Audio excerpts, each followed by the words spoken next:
જૈવ વિવિધતા અને સંરક્ષણ, બાયોડાયવર્સિટી એન્ડ કન્ઝર્વેશન.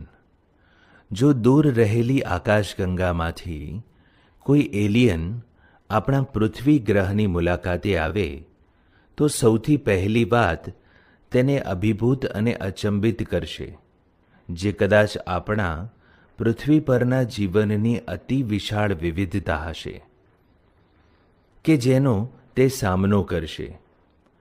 માનવીઓ માટે પણ સજીવ જીવનની વિવિધતાસભર સમૃદ્ધ જાતિઓ કે જેની સાથે આ ગ્રહ પર આપણે રહીએ છીએ તે આપણને આશ્ચર્યચકિત તેમજ મંત્રમુગ્ધ કર્યા વગર રહેતી નથી. સામાન્ય માણસ પણ ખૂબ જ મુશ્કેલીથી વિશ્વાસ કરશે કે અહીં આપણી પૃથ્વી પર 20,000 કીડીની જાતિઓ, 3 લાખ ભૃંગ કીટક જાતિઓ, 28,000 માછલીની જાતિઓ તથા લગભગ 20,000 જેટલી ઓર્કિડની જાતિઓ છે. પરિસ્થિતિવિદો અને ઉદ્વિકાસીય જીવશાસ્ત્રીઓ કેટલાક આવશ્યક પ્રશ્નો પૂછીને આ વિવિધતાની મહત્વતાને સમજવાનો પ્રયત્ન કરી રહ્યા છે. જેમ કે અહીં આટલી બધી વિભિન્ન જાતિઓ કેમ છે? શું આ મહાન વિવિધતા પૃથ્વીના ઇતિહાસની સાથે જ અસ્તિત્વ પામેલ છે? આ વૈવિધ્ય કેવી રીતે અને ક્યાંથી આવ્યું? જીવાવરણ માટે આ વિવિધતા કેવી રીતે અને શા માટે મહત્વપૂર્ણ છે? જો આ વિવિધતા ખૂબ જ ઓછી હોત તો શું તેની કાર્યકી પણ કોઈક રીતે અલગ હોત? જીવનની આ વિવિધતાથી મનુષ્યો કેવી રીતે લાભ મેળવી શકે છે? જૈવ વિવિધતા, બાયોડાયવર્સિટી. આપણા જીવાવરણમાં માત્ર જાતીય સ્તરે જ નહીં પરંતુ જીવશાસ્ત્રીય સંગઠનના દરેક સ્તરે કોષોની અંદર મોટા અણુઓથી લઈ જૈવ વિસ્તારો સુધીની ખૂબ જ વિવિધતાનું અસ્તિત્વ છે. જૈવ વિવિધતા શબ્દ સામાજિક જીવવૈજ્ઞાનિક એડવર્ડ વિલ્સન દ્વારા જૈવિક સંગઠનના દરેક સ્તરે સંકળાયેલી વિવિધતાના વર્ણન માટે પ્રચલિત કરવામાં આવ્યો છે. તેમાંથી ખૂબ જ અગત્યના શબ્દો નીચે પ્રમાણે છે: જનીનિક વિવિધતા, જેનેટિક ડાયવર્સિટી. એક જાતિ જનીનિક સ્તરે તેના વિતરણ ક્ષેત્રમાં ખૂબ જ વિવિધતા દર્શાવી શકે છે. હિમાલયના વિવિધ વિસ્તારોમાં ઉગતી ઔષધીય વનસ્પતિ સર્પગંધા દ્વારા દર્શાવાતી જનીનિક વિવિધતા એ તેના દ્વારા ઉત્પાદિત સક્રિય રસાયણ રિસેરપિનની ક્ષમતા તથા સાંદ્રતાના અર્થમાં હોઈ શકે છે. ભારત 50,000થી પણ વધારે જનીનિક રીતે ભિન્ન ચોખાની ધાન્ય જાતિઓ તથા 1,000થી પણ વધારે કેરીની જાતિઓ ધરાવે છે. જાતિ વિવિધતા, સ્પીશીઝ ડાયવર્સિટી. આ વિવિધતા જાતિ સ્તરે છે. ઉદાહરણ તરીકે પશ્ચિમ ઘાટની ઉભયજીવી જાતિઓની વિવિધતા પૂર્વીય ઘાટ કરતાં વધારે છે. પરિસ્થિતિકીય વિવિધતા. આ વિવિધતા નિવસન તંત્ર સ્તરે છે. ઉદાહરણ તરીકે ભારત પાસે રણ પ્રદેશો, વર્ષાવનો, દરિયા કિનારાના ક્ષારયુક્ત વિસ્તારો, પરવાળા ટાપુઓ, ભેજયુક્ત ભૂમિ, વેલાંદમુખી પ્રદેશો અને પહાડો પરની વનસ્પતિઓ કે પહાડો પરના ઘાસના મેદાનો જેવી પરિસ્થિતિકીય વિવિધતા એ નોર્વે જેવા સ્કેન્ડિનેવિયન દેશ કરતાં વધારે છે. પ્રકૃતિમાં આ સમૃદ્ધ વિવિધતાને એકત્ર થવા માટે ઉદ્વિકાસના લાખો વર્ષો લાગે છે. પરંતુ જો જાતિ ગુમાવવાનો આ વર્તમાન દર સતત ચાલુ રહેશે તો આપણે આ બધી જ સંપત્તિને 2 સદી કરતાં પણ ઓછા સમયમાં ગુમાવી શકીએ છીએ. જૈવ વિવિધતા અને તેનું સંરક્ષણ આજકાલ દરેકના હિત સંબંધી આંતરરાષ્ટ્રીય અતિ આવશ્યક પર્યાવરણ મુદ્દાઓ છે, કારણ કે આ ગ્રહ પર આપણી ચિરંજીવિતા અને સુખાકારી માટે સમગ્ર વિશ્વમાં વધુમાં વધુ લોકોને જૈવ વિવિધતાની ચિંતાજનક મહત્વતાનું ભાન થયું છે કે તેનો વાસ્તવિક ખ્યાલ આવ્યો છે. પૃથ્વી પર તથા ભારતમાં કેટલી જાતિઓ છે? હમણાં સુધી શોધાયેલી અને નામાંકિત બધી જ જાતિઓની નોંધણી પ્રકાશિત કરવામાં આવેલી છે.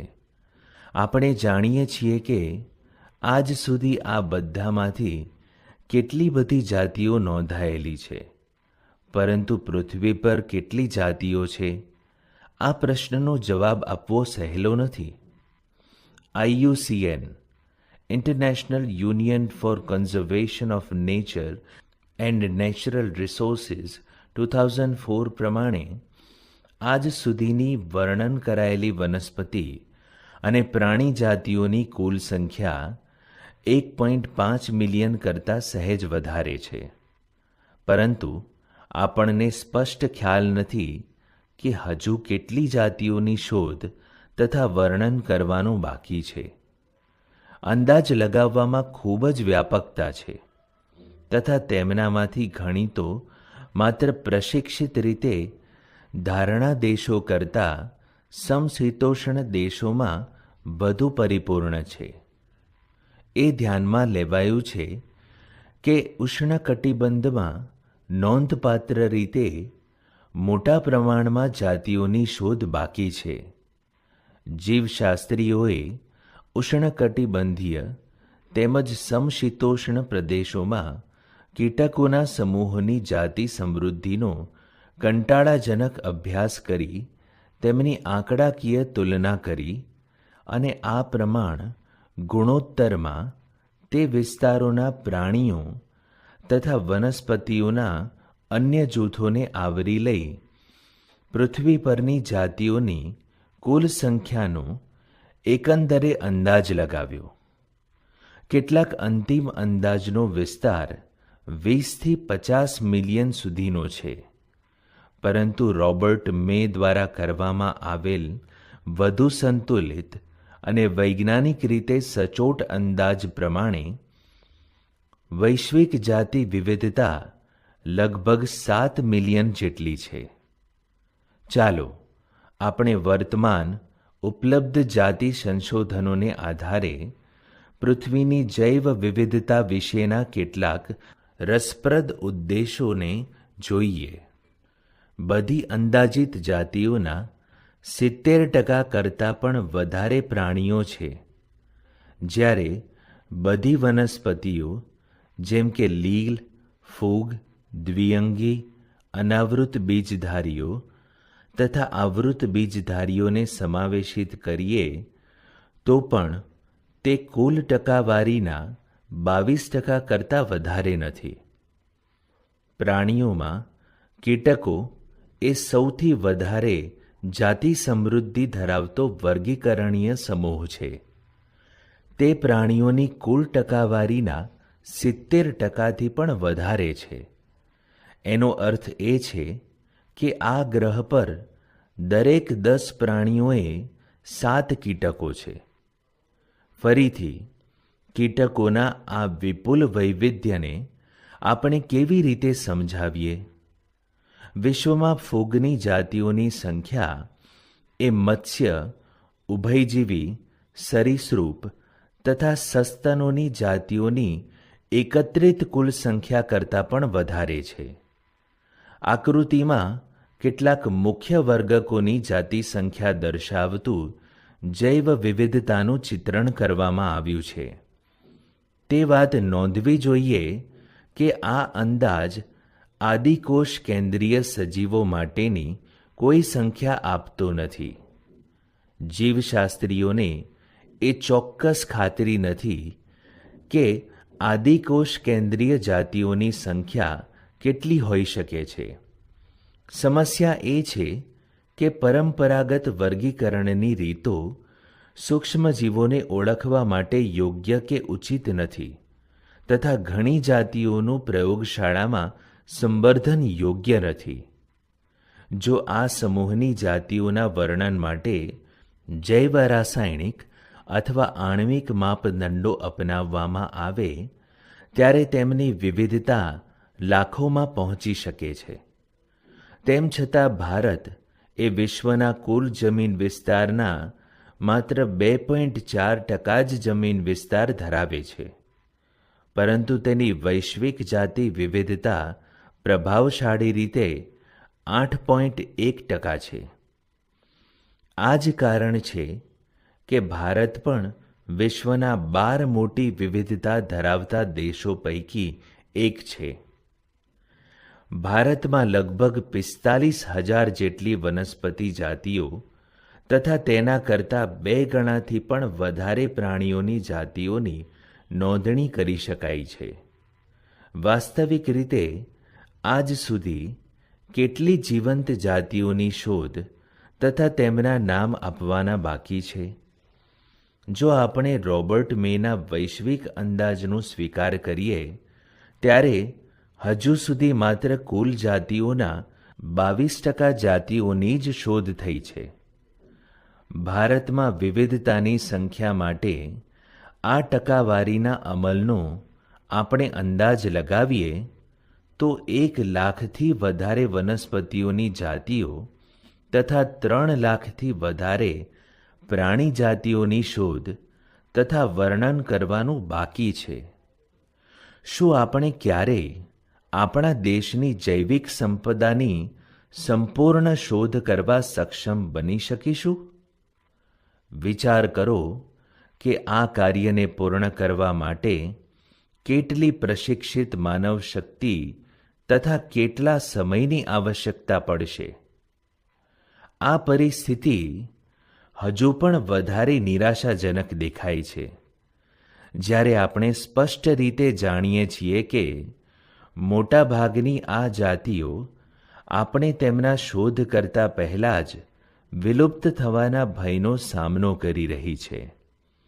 પ્રકૃતિના જૈવિક પુસ્તકાલયમાં સંગ્રહિત બધા જ પુસ્તકોના શીર્ષકોને આપણા દ્વારા સૂચિબદ્ધ કરતા પહેલાં જ તેમનો અગ્નિદાહ થઈ રહ્યો છે. જૈવ વિવિધતાના પ્રતિરૂપો, પેટર્ન્સ ઓફ બાયોડાયવર્સિટી. અક્ષાંશીય ઢોળાંશ, લેટિટ્યુડનલ ગ્રેડિયન્ટ્સ. પ્રાણીઓ અને વનસ્પતિઓની વિવિધતા સમગ્ર વિશ્વમાં સમાન નહીં પરંતુ અસમાન વિતરણ દર્શાવે છે. પ્રાણીઓ તેમજ વનસ્પતિઓના ઘણા સમૂહો માટે વિવિધતામાં રસપ્રદ ભાતો મળે છે, જેમાં ખૂબ જ જાણીતી વિવિધતામાં અક્ષાંશીય ક્રમબદ્ધ ઢોળાંશ છે. સામાન્યતઃ વિષુવવૃત્તથી ધ્રુવો તરફ જઈએ તેમ જાતિ વિવિધતા ઘટતી જાય છે. ફક્ત કેટલાક જ અપવાદો સાથે વિષુવવૃત્તીય વિસ્તાર અક્ષાંશીય સીમા 23.5° ઉત્તરથી 23.5° દક્ષિણ સુધીમાં સમશીતોષ્ણ કે ધ્રુવ પ્રદેશો કરતાં વધારે જાતિઓ મળે છે. વિષુવવૃત્તથી નજીક રહેલ કોલંબિયામાં 1400 જેટલા પક્ષીઓની જાતિઓ, જ્યારે 41° ઉત્તરમાં રહેલા ન્યૂયોર્કમાં 105 જેટલી પક્ષીઓની જાતિઓ તથા 71° ઉત્તરમાં સ્થિત ગ્રીનલેન્ડ ફક્ત 56 પક્ષીઓની જાતિઓ ધરાવે છે. ભારત કે જેનો અધિકતમ જમીન વિસ્તાર ઉષ્ણકટિબંધીય અક્ષાંશમાં છે, તે 1200થી વધારે પક્ષીઓની જાતિઓ ધરાવે છે. ઇક્વાડોર જેવા ઉષ્ણકટિબંધીય વન વિસ્તારમાં વાહક પેશીધારી વનસ્પતિઓની જાતિઓ યુએસએના મધ્ય પશ્ચિમ જેવા સમશીતોષ્ણ ક્ષેત્રના વન વિસ્તારો કરતાં 10 ગણી વધારે છે. દક્ષિણ અમેરિકામાં એમેઝોનના મોટા ભાગના ઉષ્ણકટિબંધીય વર્ષાવનો પૃથ્વી પર સૌથી વધારે જૈવ વિવિધતા ધરાવે છે. તે 40,000 વનસ્પતિઓની જાતિઓ, 3,000 મત્સ્યની, 1,300 પક્ષીઓની, 427 સસ્તનોની, 427 ઉભયજીવીઓની, 378 સરીસૃપોની તથા 1,25,000થી વધારે અપૃષ્ઠવંશી પ્રાણીઓની જાતિઓનું નિવાસ સ્થાન છે.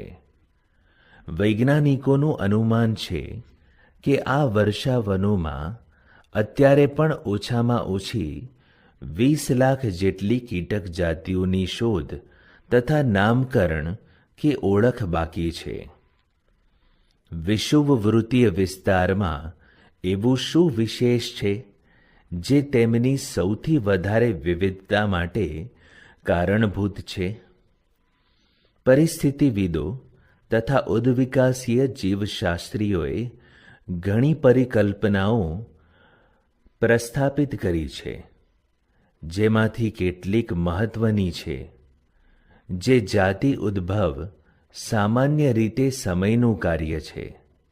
સમશીતોષ્ણ કટિબંધ આધીન વિસ્તારોમાં ભૂતકાળમાં વારંવાર હિમપ્રપાત થતો રહ્યો, જ્યારે તેનાથી વિપરીત ઉષ્ણકટિબંધીય અક્ષાંશો લાખો વર્ષોથી તેની સાપેક્ષે ખલેલ વગરના રહ્યા છે, અને આ જ કારણે જાતિ વૈવિધ્યકરણ માટે લાંબો ઉદ્વિકાસીય સમય મળ્યો. ઉષ્ણકટિબંધ પર્યાવરણ એ સમશીતોષ્ણ પર્યાવરણથી વિપરીત રીતે ઓછા મોસમીય પરિવર્તનયુક્ત, પ્રમાણમાં વધુ સ્થિર અને ભવિષ્ય ભાખવા યોગ્ય અથવા તો અનુમાનિત રહ્યું. આવું સ્થિર પર્યાવરણ અનોખા વિશિષ્ટીકરણને પ્રોત્સાહિત કરતું રહ્યું તથા સૌથી વધુ જાતિ વિવિધતા તરફ દોરાયું. વિષુવવૃત્તીય પ્રદેશમાં વધુ સૌર ઉર્જા ઉપલબ્ધ છે કે જે તેના ઉચ્ચ ઉત્પાદનમાં સહભાગી બને છે. આ ઉચ્ચ ઉત્પાદકતા સૌથી વધુ વિવિધતા માટે પરોક્ષ રીતે ફાળો આપી શકે છે. જાતિ વિસ્તારના સંબંધો, સ્પીશીઝ એરિયા રિલેશનશિપ્સ.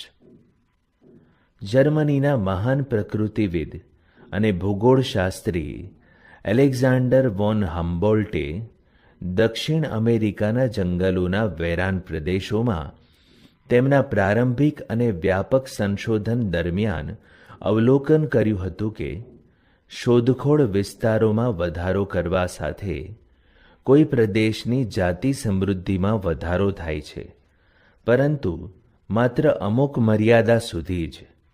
હકીકતમાં વર્ગકો જેમ કે આવૃત્ત બીજધારી વનસ્પતિઓ, પક્ષીઓ, ચામાચીડિયા, મીઠા જળની માછલીઓની વ્યાપક વિવિધતા માટે જાતિ સમૃદ્ધિ અને વિસ્તાર વચ્ચેનો સંબંધ એક લંબચોરસ અતિવિલય વળાંકમાં જોવા મળે છે. લઘુગુણક માપ પર આ સંબંધ એ નીચેના સમીકરણ દ્વારા વર્ણવવામાં આવેલી એક સીધી રેખા છે. log s = log c plus z log a, જ્યાં s બરાબર જાતિ સમૃદ્ધિ, a બરાબર વિસ્તાર, z બરાબર રેખાનો ઢાળ, c બરાબર y આંતરછેદ. પરિસ્થિતિવિદોએ શોધ્યું કે z રેખાનું મૂલ્ય 0.1 થી 0.2 વચ્ચેની ક્ષેત્ર મર્યાદામાં હોય છે. પછી ભલે વર્ગીકરણીય સમૂહ કે પ્રદેશ જેમ કે બ્રિટનમાં વનસ્પતિઓ, કેલિફોર્નિયામાં પક્ષીઓ કે ન્યૂયોર્ક રાજ્યમાં મૃદુકાયો કોઈ પણ હોય, તેને અનુલક્ષીને સમાશ્રયણ રેખાનો ઢાળ આશ્ચર્યજનક રૂપે એક સમાન જ હોય છે. પરંતુ જો તમે સમસ્ત ખંડો જેવા કોઈ ખૂબ જ વિશાળ પ્રદેશો વચ્ચેના જાતિ વિસ્તાર સંબંધોનું પૃથક્કરણ કરશો તો તમને જોવા મળશે કે સમાશ્રયણ રેખાનો ઢાળ ખૂબ જ વધારે તીવ્ર છે. ઝેડ રેખાનું મૂલ્ય 0.6 થી 1.2 જેટલી ક્ષેત્ર મર્યાદામાં હોય છે. ઉદાહરણ માટે, વિવિધ ખંડોના ઉષ્ણકટિબંધીય જંગલોમાં ફળાહારી પક્ષીઓ અને સસ્તનોની ઝેડ રેખાનો ઢોળાવ 1.15 જેટલો જોવા મળશે. આ સંદર્ભમાં તીવ્ર ઢોળાવ એટલે કે ત્રાંસા ઊભા ઢાળનો અર્થ શું છે? નિવસન તંત્ર માટે જૈવ વિવિધતાનું મહત્વ. શું કોઈ સમુદાયમાં જાતિની સંખ્યા ખરેખર નિવસન તંત્રની કામગીરી માટે મહત્વપૂર્ણ બાબત છે? આ એક સવાલ છે કે જેના માટે પરિસ્થિતિવિદો એક ચોક્કસ જવાબ આપી શક્યા નથી. ઘણા દાયકાઓ સુધી પરિસ્થિતિવિદો માનતા હતા કે વધુ જાતિઓ ધરાવતા સમુદાયો સામાન્ય રીતે ઓછી જાતિઓ ધરાવતા સમુદાયો કરતાં વધારે સ્થિર વલણ ધરાવે છે. એક જૈવિક સમુદાય માટે સચોટ સ્થિરતા શું છે? એક સ્થિર સમુદાયે તેની ઉત્પાદકતામાં વર્ષે વર્ષે ઘણો ફેરફાર થવો જોઈએ નહીં. તે સમયે સમયે આવનાર અવરોધો માટે પ્રતિરોધક કે પ્રસંગોપાત વિક્ષેપો જેમ કે કુદરતી કે માનવ સર્જિત વિક્ષેપો સામે પ્રતિકારક અથવા સ્થિતિસ્થાપક હોવું જોઈએ. અને તે વિદેશી જાતિઓ દ્વારા થતા આક્રમણ માટે પ્રતિરોધક પણ હોવું જ જોઈએ. આપણે જાણતા નથી કે આ લક્ષણો સમુદાયમાં જાતિ સમૃદ્ધિ સાથે કેવી રીતે જોડાયેલા છે, પરંતુ ડેવિડ ટિલમેનની પ્રયોગશાળાની બહાર ભૂખડો પર કરવામાં આવેલ લાંબા સમયના નિવસન તંત્રના પ્રયોગો આ વિષયે કેટલાક કામચલાઉ જવાબો પૂરા પાડે છે. ટિલમેનને જોવા મળ્યું કે વધુ જાતિઓ ધરાવતા ભૂખંડો એ કુલ જૈવ ભારમાં વર્ષે વર્ષે ઓછો ફેરફાર દર્શાવતા હતા. તેઓએ તેમના પ્રયોગોમાં એ પણ દર્શાવ્યું કે વધતી જતી વિવિધતાએ તેની ઉચ્ચ ઉત્પાદકતામાં ફાળો આપ્યો હતો. તેમ છતાં આપણે સંપૂર્ણપણે જાણતા નથી કે જાતિ સમૃદ્ધિ કેવી રીતે નિવસન તંત્રને સારું કે તંદુરસ્ત બનાવી રાખવામાં સહયોગ આપે છે. આપણે ખ્યાલ કે સમજણ પૂરતું જાણીએ છીએ કે સમૃદ્ધ જૈવ વિવિધતા એ ફક્ત નિવસન તંત્રની તંદુરસ્તી માટે જ આવશ્યક નથી, પરંતુ આ ગ્રહ પર માનવ જાતિના લાંબા અસ્તિત્વ કે જીવન ટકાવી રાખવા માટે પણ અનિવાર્ય છે. આ સમયે જ્યારે આપણે એકદમ ઘટતા જતા દરની ગતિએ, ભયંકર ચેતવણી આપતી ગતિએ જાતિઓ ગુમાવી રહ્યા છીએ, ત્યારે કોઈ કદાચ પૂછે કે જો કેટલીક જાતિઓ લુપ્ત થઈ જાય તો શું? તો આ બાબત આપણા માટે ખરેખર મહત્વની છે. જો પશ્ચિમ ઘાટના વૃક્ષો પર જોવા મળતી દેડકાની એક જાતિ હંમેશા માટે વિલુપ્ત થઈ જાય તો શું પશ્ચિમ ઘાટના નિવસન તંત્રો ઓછા ક્રિયાશીલ બની જશે? જો પૃથ્વી પર કીડીઓની 20,000 જાતિઓને બદલે આપણી પાસે માત્ર 15,000 જાતિઓ જ રહે, ત્યારે કહો કે તે આપણા જીવનની ગુણવત્તા પર કેવી રીતે અસર કરે છે? આવા સરળ પ્રશ્નોના કોઈ સીધા જવાબો નથી, પરંતુ સ્ટેનફર્ડના પરિસ્થિતિવિદ પોલ અહર્લિગ દ્વારા ઉપયોગ કરવામાં આવેલી સાદ્રશ્યતા દ્વારા આપણે યોગ્ય વિચાર કે પરિપ્રેક્ષ્ય વિકસિત કરી શકીએ છીએ. એક વિમાન જેવા નિવસન તંત્ર. આ નિવસન તંત્ર એક વાયુયાન જેવું છે કે જેમાં આપણે મુસાફરો જેવા છીએ. વિમાન જેવા નિવસન તંત્રના બધા જ ભાગોને હજારો ખીલીઓના ઉપયોગ દ્વારા એક સાથે જોડવામાં આવે છે. જો વિમાનના દરેક મુસાફરો તેમાં જડેલી એક એક ખીલી ખોલીને તેમના ઘરે લઈ જવાનું શરૂ કરે, આવી રીતે જાતિઓ લુપ્ત થઈ જાય છે. ત્યારે શરૂઆતમાં તો વિમાનની સુરક્ષાને અસર થશે નહીં. નિવસન તંત્રની ક્રિયાશીલતા યોગ્ય રહેશે. પરંતુ જો વધુને વધુ ખીલીઓ ખોલી લેવામાં કે દૂર કરવામાં આવે, ત્યારે કેટલાક સમય પછી વિમાન જોખમી રીતે પડી ભાંગશે. સાથે સાથે એ પણ મહત્વનું છે કે કયો રિવેટ કાઢી નાખવામાં આવ્યો છે તે પણ નિર્ણાયક કે અંતિમ જોખમી હોઈ શકે છે. વિમાનની અંદરની બાજુએ બેઠકો કે બારીઓ પરના થોડા રિવેટ્સની નુકસાની કરતાં તેની પાંખો પર રહેલા રિવેટ્સની ખોટ કે નુકસાની, એટલે કે ચાવીરૂપ જાતિઓ કે જે નિવસન તંત્રની મુખ્ય ક્રિયાવિધિને સંચાલિત કરે છે, તો તે નુકસાનીથી દેખીતી રીતે વિમાનને સલામતી માટે ગંભીર જોખમ છે. વિમાનની પાંખોના રિવેટ્સની અહીં નિવસન તંત્રની મુખ્ય જાતિઓ સાથે તુલના કરવામાં આવે છે. જૈવ વિવિધતાની ક્ષતિ કે નુકસાની, લોસ ઓફ બાયોડાયવર્સિટી. જ્યારે કોઈ નવી જાતિઓનો પૃથ્વીના ખજાનામાં ઉમેરો કરવામાં આવે ત્યારે તે શંકાસ્પદ લાગે છે, પરંતુ તેમના સતત નિરંતર નુકસાન વિશે કોઈ શંકા નથી. આપણા ગ્રહ પૃથ્વીની જૈવિક સંપદા ખૂબ જ ઝડપથી ઘટી રહી છે અને આક્ષેપિત આંગળી સ્પષ્ટપણે માનવ પ્રવૃત્તિઓ તરફ ચીંધાઈ રહી છે. માનવીઓ દ્વારા ઉષ્ણકટિબંધીય પ્રશાંત વિસ્તારના બરફ આચ્છાદિત ટાપુઓના વસાહતીકરણને કારણે ત્યાંના સ્થાનિક પક્ષીઓની 200થી પણ વધારે જાતિઓ લુપ્ત થઈ ગઈ છે.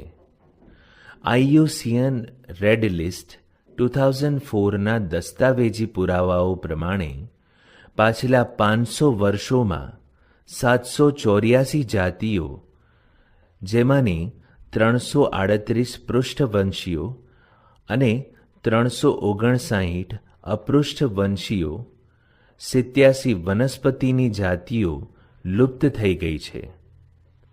તાજેતરની લુપ્ત જાતિઓના કેટલાક ઉદાહરણોમાં મોરેશિયસના ડોડો, આફ્રિકાના ક્વેગા, ઓસ્ટ્રેલિયાના થાઇલેસીન, રશિયાના સ્ટીલર સીકાવ અને વાઘની 3 ઉપજાતિઓ બાલી, જાવાન તથા કાસ્પિયન છે. છેલ્લા 20 વર્ષો જ 27 જાતિઓના અદૃશ્ય થવાના સાક્ષી રહ્યા છે. અહેવાલોનું કાળજીપૂર્વકનું આંકડાકીય પૃથક્કરણ દર્શાવે છે કે સમગ્ર વર્ગકોનું વિલોપન એ યાદચ્છિક નથી. જેમ કે ઉભયજીવીઓ જેવા કેટલાક જૂથો લુપ્ત થવા માટે વધુ સંવેદનશીલ લાગે છે. લુપ્તતાના ભયાનક દૃશ્યમાં ઉમેરો કરતા એ પણ હકીકત છે કે વિશ્વવ્યાપી 15,000 કરતાં પણ વધારે જાતિઓ લુપ્ત થવાના ભયનો સામનો કરી રહી છે. વર્તમાન વિશ્વમાં બધી જ પક્ષી જાતિઓના 12%, બધી જ સસ્તન જાતિઓના 23%, બધી જ ઉભયજીવી જાતિઓના 32% અને બધી જ અનાવૃત બીજ ધારણાઓના 31% જાતિઓ લુપ્ત થવાના ભયનો સામનો કરે છે કે વિનાશના આરે આવીને ઊભી છે. અશ્મી અહેવાલોના માધ્યમ દ્વારા પૃથ્વી પરના જીવનના ઇતિહાસના અભ્યાસ પરથી આપણે જાણ્યું કે જાતિઓનું મોટા પાયે થતું નુકસાન જે હાલમાં આપણે જોઈ રહ્યા છીએ તેવું અગાઉ મનુષ્ય જાતિના અવતરણ પહેલાં પણ થયું છે. લાંબા સમય દરમિયાન લગભગ 3 બિલિયન વર્ષ પહેલાં જ્યારથી પૃથ્વી પર જીવનનો ઉદ્ભવ તથા વૈવિધ્યકરણ થયું ત્યારથી આજ સુધીમાં 5 વખત જાતિઓના સામૂહિક વિલોપનનો ઘટનાક્રમ થયો છે. વર્તમાન સમયમાં 6ઠ્ઠી વારનું વિલોપન કે વિનાશ પ્રગતિ પર છે. તે પહેલાંના 5 ઘટનાક્રમથી કેવા પ્રકારે અલગ હશે? તફાવત ફક્ત તેના દરમાં છે. વર્તમાન સમયમાં જાતિઓના વિલોપનનો દર એ માનવ પૂર્વે થવાવાળા વિલોપન કરતાં 100 થી 1000 ગણો ઝડપી આંકવામાં આવ્યો છે અને આ ઝડપી દર માટે આપણી ક્રિયાવિધિઓ જ જવાબદાર છે. પરિસ્થિતિવિદોને ચિંતાજનક ચેતવણી છે કે જો જાતિ ઘટાડવાનો આ વર્તમાન સિલસિલો સતત ચાલુ રહ્યો તો આવતા 100 વર્ષોની અંદર જ પૃથ્વી પરની તમામ જાતિઓની લગભગ અડધા ભાગની જાતિઓ વિલુપ્ત થઈ જશે. સામાન્ય રીતે કોઈ પ્રદેશમાં જૈવ વિવિધતાને નુકસાન થવાથી વનસ્પતિ ઉત્પાદનમાં ઘટાડો થાય છે. દુષ્કાળ જેવા પર્યાવરણીય ઉપદ્રવો તરફનું નિમ્ન પ્રતિરોધન, વનસ્પતિ ઉત્પાદકતા, પાણીનો ઉપયોગ અને જંતુ તથા રોગચક્રો જેવી કેટલીક નિવસન તંત્રકીય પ્રક્રિયાઓમાં પરિવર્તનશીલતા વધવા પામવી. જૈવ વિવિધતાની નુકસાનીના કારણો.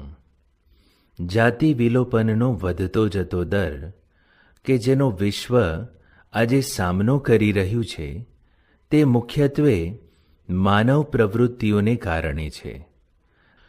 વસવાટી નુકસાન અને અવખંડન. પ્રાણીઓ તથા વનસ્પતિઓના વિલોપન માટેનું આ સૌથી મુખ્ય કારણ છે. ઉષ્ણકટિબંધના વર્ષાવનોમાં થતી વસવાટ નુકસાની એ તેના નાટ્યાત્મક ઉદાહરણો છે. એક સમયે વર્ષાવનો એ પૃથ્વીની જમીન સપાટીના 14% કરતાં પણ વધારે વિસ્તારને આવરી લેતા હતા, પરંતુ હાલમાં આ વર્ષાવનો 6% કરતાં વધારે વિસ્તાર આવરતા નથી. તેઓ ખૂબ જ ઝડપથી નાશ થતા રહે છે કે જ્યારે તમે આ પ્રકરણ વાંચવાનું પૂરું કરો ત્યાં સુધીમાં તો વર્ષાવનોના 1000થી વધુ હેક્ટર્સ નાશ પામ્યા હશે. એમેઝોન વર્ષાવન કે જે ખૂબ જ વિશાળ છે, જેથી તેને પૃથ્વી ગ્રહનું ફેફસું કહેવાય છે, તે કદાચ લાખો જાતિઓનો આશ્રય છે. તેને સોયાબીનની ખેતી માટે કાપીને સાફ કરી દેવામાં આવ્યું છે કે પછી ગૌમાંસ આપતા ઢોરના ચારા માટે તૃણ કે ઘાસભૂમિમાં ફેરવી દેવામાં આવ્યું છે. સંપૂર્ણ વસવાટ નાબૂદી ઉપરાંત પ્રદૂષણના કારણે પણ ઘણા વસવાટો અવનતિકરણ થયા છે તથા ઘણી જાતિઓના અસ્તિત્વ માટે ખતરો પણ ઊભો થયો છે. જ્યારે વિવિધ માનવ પ્રવૃત્તિઓને કારણે વિશાળ વસવાટોને નાના નાના ખંડોમાં વિભાજિત કરી દેવામાં આવે છે, ત્યારે જે સસ્તનો અને પક્ષીઓને મોટા પ્રદેશોની જરૂરિયાત છે તે અને પ્રવાસી પ્રકૃતિવાળા કેટલાક પ્રાણીઓ તેનાથી ખરાબ રીતે અસર પામે છે, જેથી તેઓ વસ્તી ઘટાડા તરફ દોરાય છે. અતિશોષણ. મનુષ્યો હંમેશા ખોરાક અને આશ્રય સ્થાન માટે પ્રકૃતિ પર આધાર રાખે છે, પરંતુ જ્યારે તેમની આવશ્યકતા લાલચમાં બદલાઈ જાય છે ત્યારે નૈસર્ગિક સ્ત્રોતોનું અતિશોષણ શરૂ થાય છે. મનુષ્યો દ્વારા થતા અતિશોષણને કારણે પાછલા 500 વર્ષોમાં સ્ટીલર સી કાઉ, પેસેન્જર પીજન જેવી ઘણી જાતિઓ લુપ્ત થઈ ગઈ છે. આજે ઘણી દરિયાઈ માછલીઓની વસ્તી વધુ પડતા શિકારને કારણે સમગ્ર વિશ્વમાં ઓછી થઈ રહી છે. તેથી કેટલીક વ્યાવસાયિક રીતે મહત્વની જાતિઓનું લાંબુ અસ્તિત્વ ખતરામાં મુકાયું છે. વિદેશી જાતિઓનું અતિક્રમણ, એલિયન સ્પીશીઝ ઇન્વેઝન્સ. જ્યારે વિદેશી જાતિઓ અજાણતા કે જાણી જોઈને ઈરાદાપૂર્વક કોઈ પણ આશયથી કોઈ પ્રદેશમાં દાખલ થાય છે, ત્યારે તેમનામાંથી કેટલીક જાતિઓ આક્રમક થઈને સ્થાનિક જાતિઓમાં ઘટાડો કે તેમના વિલોપનનું કારણ બની જાય છે.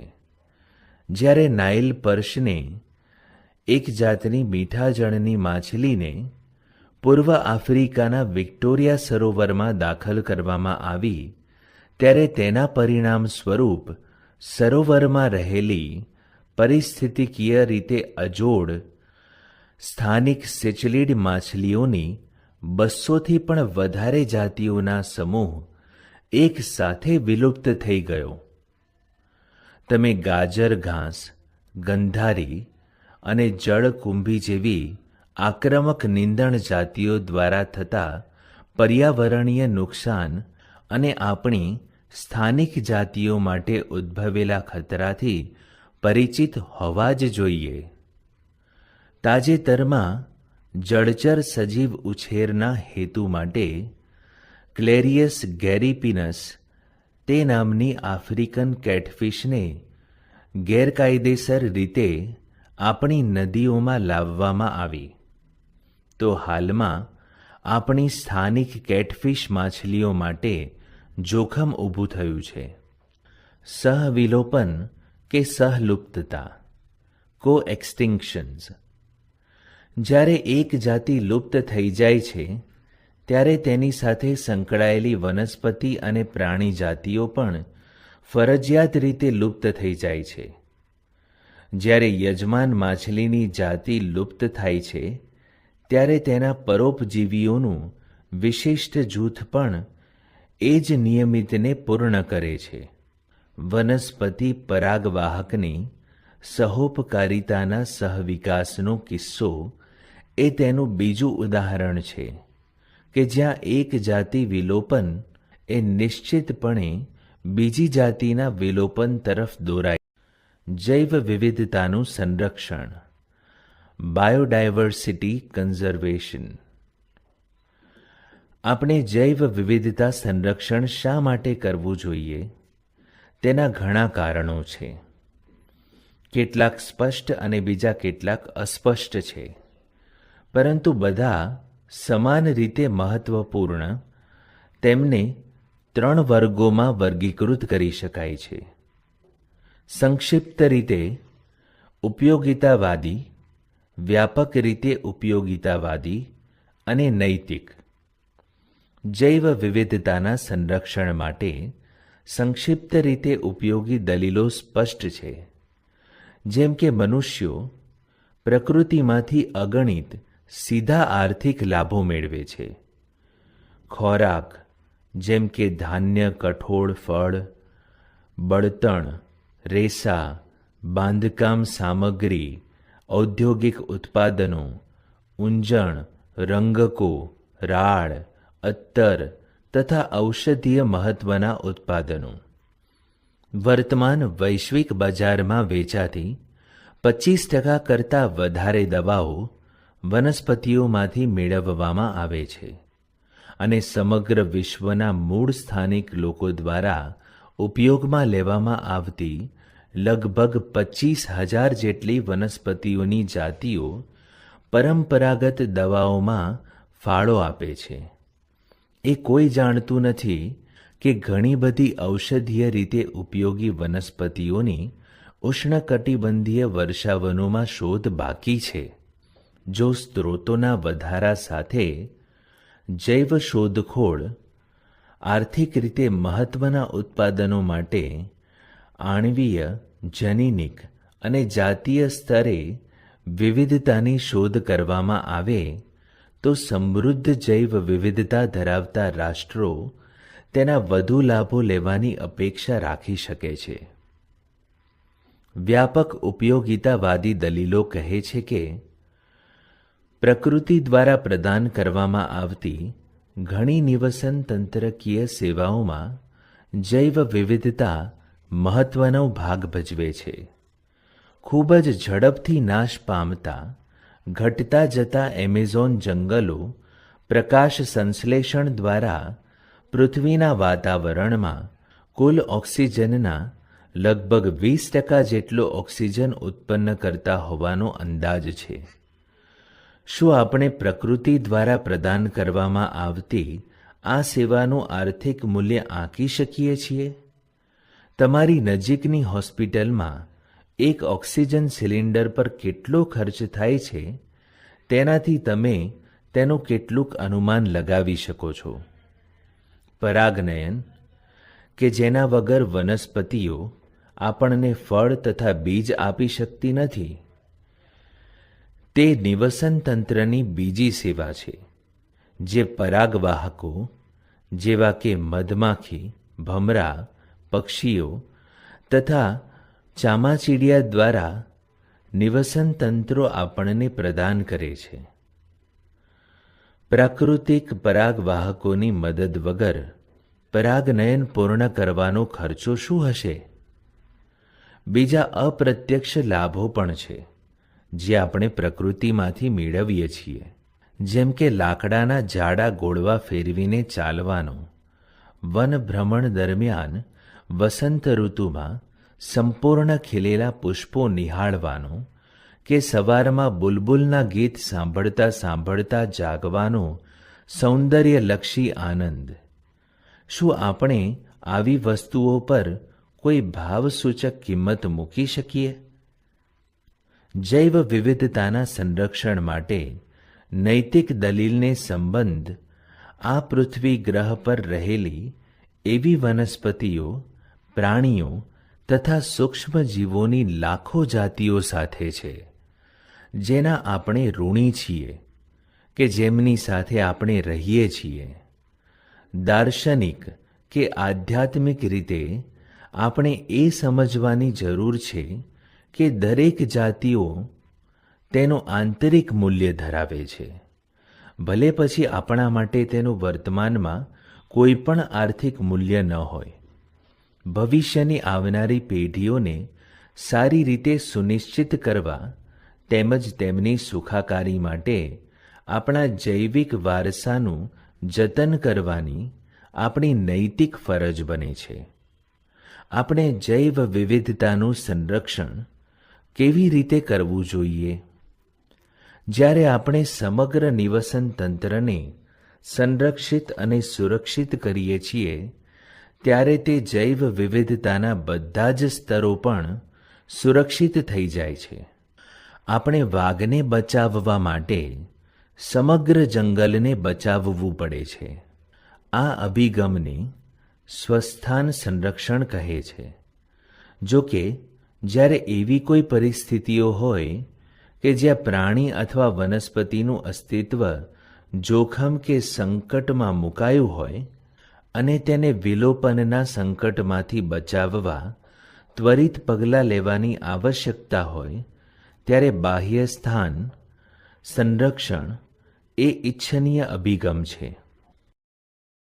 સ્વસ્થાન સંરક્ષણ વિકાસ તથા સંરક્ષણની વચ્ચેના સંઘર્ષનો સામનો કરવા છતાં પણ ઘણા રાષ્ટ્રોને અવાસ્તવિક લાગે છે અને તેમની તમામ જૈવિક સંપદાનું સંરક્ષણ કરવાનું આર્થિક રીતે વ્યાવહારિક પણ લાગતું નથી.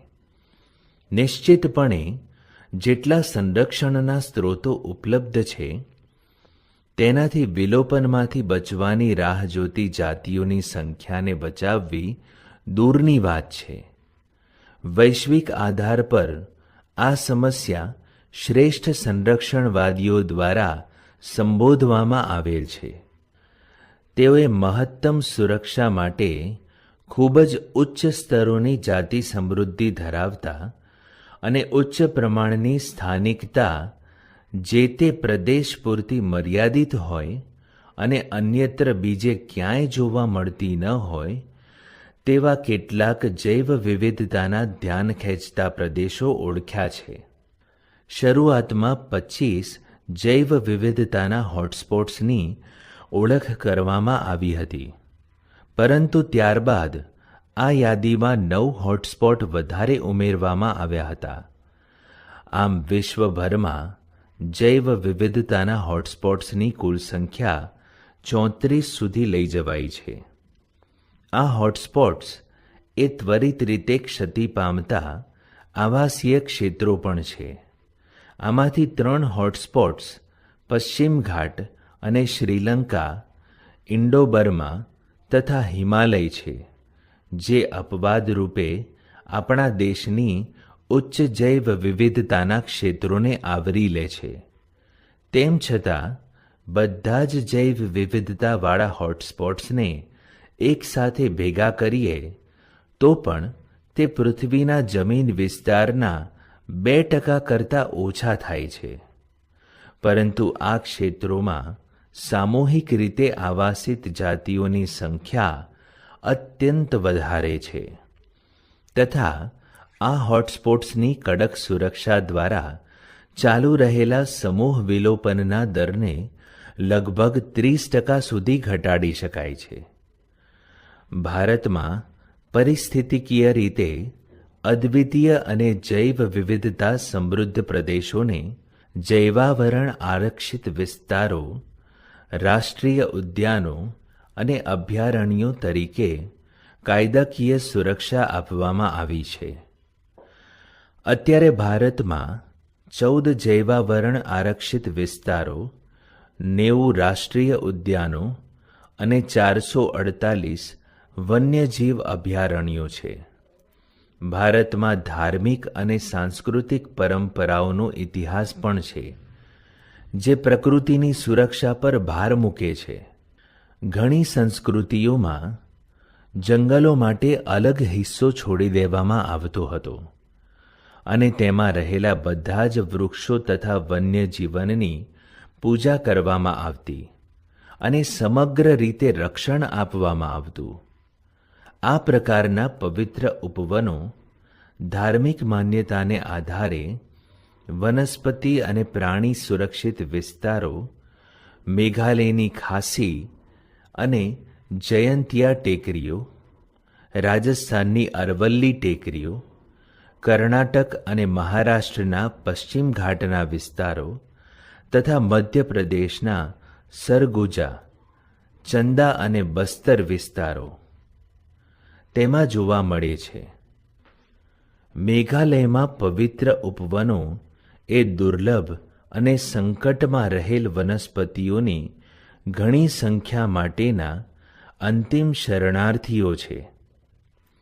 નવસ્થાન સંરક્ષણ, એક્સ સિટુ કન્ઝર્વેશન. આ અભિગમમાં સંકટમાં રહેલ પ્રાણીઓ અને વનસ્પતિઓને તેમના કુદરતી નિવાસસ્થાનમાંથી બહાર કાઢી લેવામાં આવે છે અને એક વિશેષ જગ્યાએ લઈ જઈ સમૂહમાં રાખવામાં આવે છે કે જ્યાં તેમની સારી સુરક્ષા કરી શકાય અને ખાસ કાળજી આપી શકાય.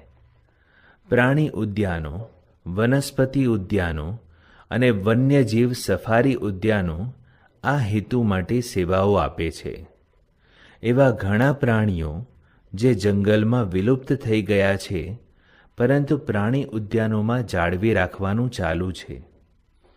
તાજેતરના વર્ષોમાં સંકટમાં રહેલી ઘણી જાતિઓને તેમના ભયજનક દાયરામાંથી રાખ્યા સિવાય અગાઉથી જ બાહ્યસ્થાન સંરક્ષણ આપી દેવામાં આવે છે.